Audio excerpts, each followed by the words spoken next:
আসসালামু আলাইকুম রহমতুল্লাহি বারাকাতুহু।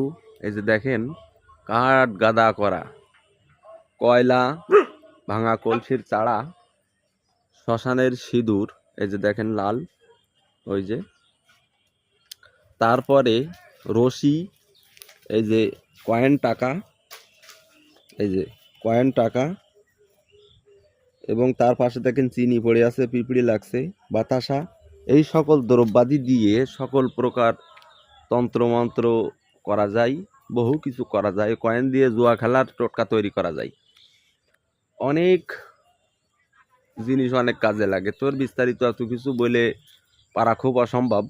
তা আপনারা যদি কেউ কিছু ম্যানেজ করতে পারেন, ওখানে আছে কড়ি, ওই যে দেখেন একটা কড়ি, এগুলো দিয়ে সব কাজ হয়।